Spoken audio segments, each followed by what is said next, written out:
रामायण के एक ऐसे राजा का जीवन परिचय देने जा रहे हैं जिसने श्रीराम से पहले ही राक्षस राजा रावण को धूल चटा दी थी।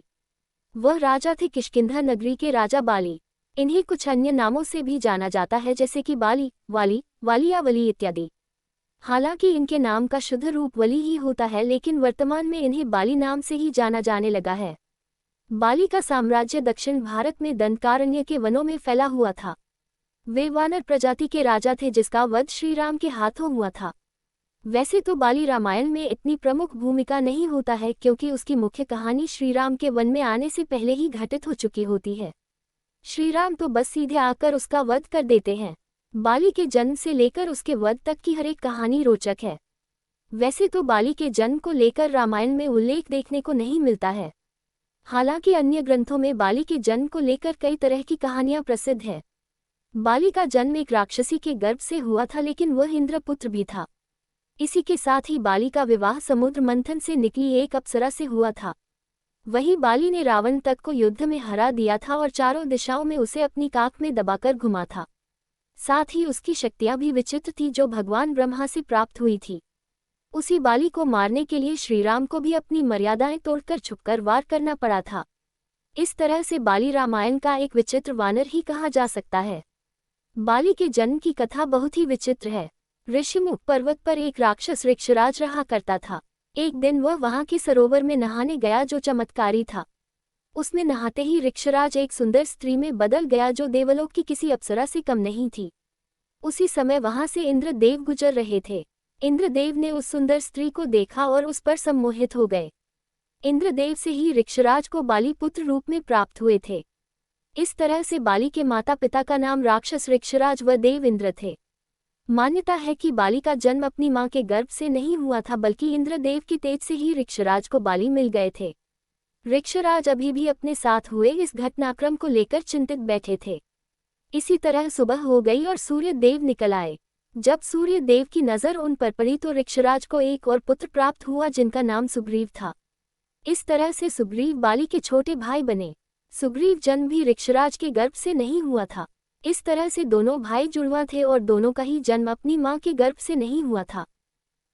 एक मान्यता के अनुसार सूर्यदेव ने अपने सारथी अरुण देव की पत्नी अरुणी को दोनों बच्चों के पालन पोषण का दायित्व सौंप दिया था। इस कारण कई जगह बाली और सुग्रीव की माता का नाम अरुणी भी बताया जाता है। बाली का विवाह तारा नाम की एक अप्सरा के साथ हुआ था। तारा का जन्म समुद्र मंथन के समय हुआ था।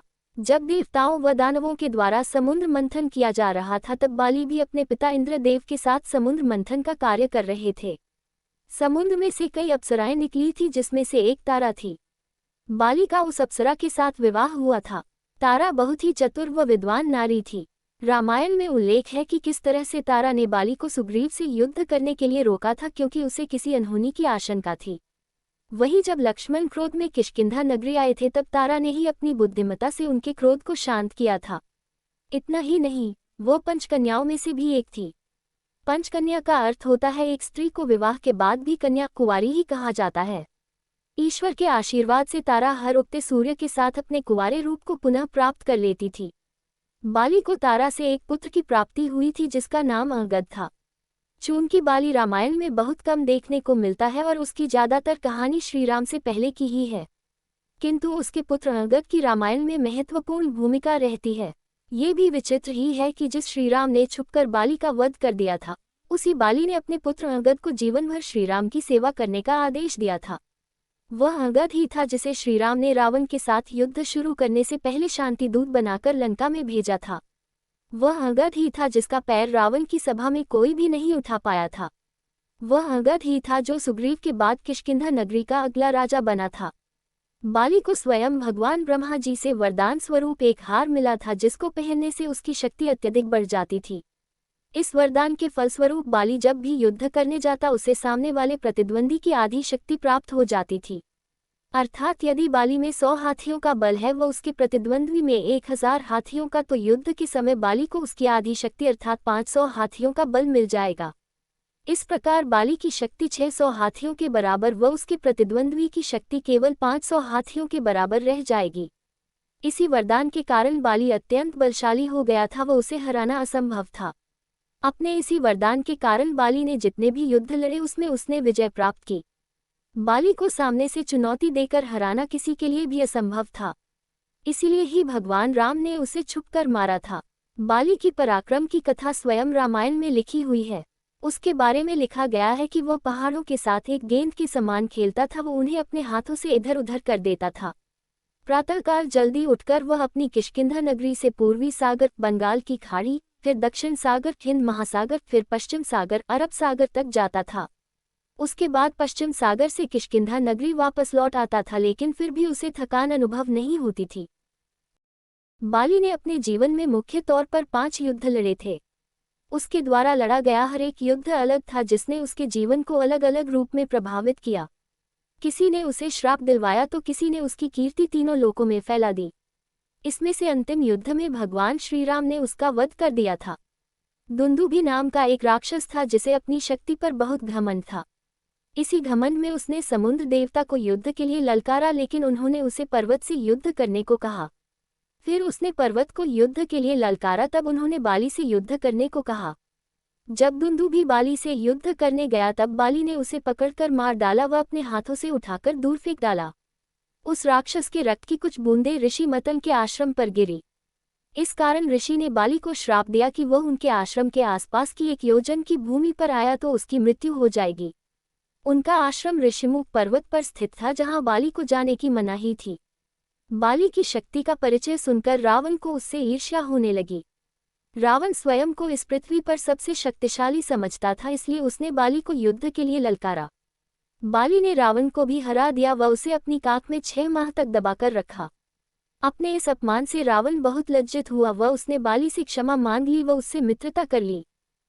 दुंदुभी के बड़े भाई मायावी राक्षस ने एक बार बाली को युद्ध के लिए ललकारा। तब बाली व उस मायावी राक्षस का महीनों तक एक गुफा में युद्ध हुआ। उस गुफा के बाहर उनका भाई सुग्रीव पहरा दे रहा था। जब उसका भाई बाली कई महीनों तक बाहर नहीं निकला तो अपने भाई को मरा समझकर सुग्रीव गुफा के द्वार को एक विशाल चट्टान से बंद कर चला गया ताकि वह मायावी राक्षस बाहर न आ सके। किंतु उस युद्ध में बाली विजयी हुआ था। कुछ समय बाद बाली उस गुफा से निकलकर वापस आया व अपने भाई सुग्रीव को राज्य से निकाला दे दिया। बाली ने अपने भाई सुग्रीव का भरी सभा में अपमान करके निकाल दिया था व उससे उसकी पत्नी रुमा को भी छीन लिया था।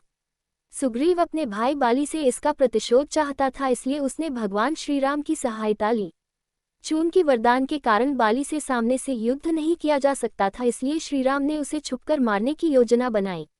योजना के अनुसार सुग्रीव ने बाली को ललकारा, लेकिन दोनों में शरीर व व्यवहार को लेकर बहुत समानताएं थीं, जिस कारण भगवान राम प्रथम युद्ध में बाली को नहीं मार सके। उस युद्ध में बाली ने सुग्रीव को बहुत मारा व सुग्रीव किसी तरह अपना जीवन बचाकर वहां से भागा था। इस बार भगवान राम ने सुग्रीव की पहचान के लिए उसके गले में एक फूलों की माला पहनाई। इस बार के युद्ध में बाली की पहचान करना श्रीराम के लिए आसान था। जब बाली व सुग्रीव का भीषण युद्ध चल रहा था तब भगवान राम ने छुपकर बाण चलाकर उसका वध कर दिया। इस प्रकार बाली का अंत हो सका। जब बाली तीर लगने से घायल हो गया तब भगवान श्रीराम बाकियों के साथ उसके पास आए। बाली अपने सामने भगवान श्रीराम को देखकर अत्यंत क्रोधित हो गया व उस पर छुपकर वार करने का कारण पूछा। तब भगवान श्रीराम ने उसके द्वारा किए गए अधर्म के कार्य बताए जो उसकी हत्या के कारण बने। बाली को अपने किए का पछतावा हुआ व उसने श्रीराम से क्षमा मांगी।